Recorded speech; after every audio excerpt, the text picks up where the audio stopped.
রাধে রাধে। জয় শ্রীকৃষ্ণ। শ্রীকৃষ্ণের জন্মাষ্টমীতে অনেক অনেক শুভেচ্ছা রইল। আজ যে বিষয় নিয়ে কথা বলবো, বর্তমানে জন্মাষ্টমীকে কেন্দ্র করে সোশ্যাল মিডিয়াতে দেখবেন প্রায় বেশিরভাগ বাবা মা তাদের বাচ্চাদের কৃষ্ণ সাজিয়ে মাথায় ময়ূর পাখা গুজিয়ে হাতে একটি বাঁশি দিয়ে ফটো আপলোড করে। তাতে অবশ্য আমার কোনো আপত্তি নেই। আমার অনুরোধ, শুধু কৃষ্ণ সাজিয়ে ফটো আপলোড করে থেমে থাকবেন না। ভগবান শ্রীকৃষ্ণ যে আদর্শ একটি চরিত্র আমাদের সামনে রেখে গেছেন, সেটাও একটু ধরে তুলুন। শ্রীকৃষ্ণ কি, তার প্রত্যেকটা কর্মকাণ্ড, তার যে লীলা, তার সঙ্গে একটু বাচ্চাদের পরিচয় করিয়ে দিন। তা না হলে আগামী প্রজন্ম কি জানবে বলুন তো? তিনি যে শুধু প্রেমই করেছিলেন বা বৃন্দাবনের গলিতে বাঁশি বাজিয়েছিলেন তেমনটা কিন্তু না।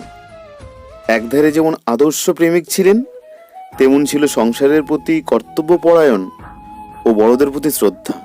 যেমন আদর্শ পুত্র ছিলেন, তেমন আদর্শ রাজাও বটে।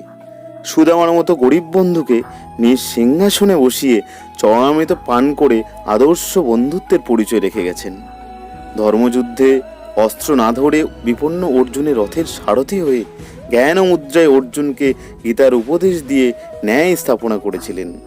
তার সময় অনেক রাজন্যবর্গ তার বিরুদ্ধে ছিলেন, অনেক যুদ্ধও করতে হয়েছিল তাকে।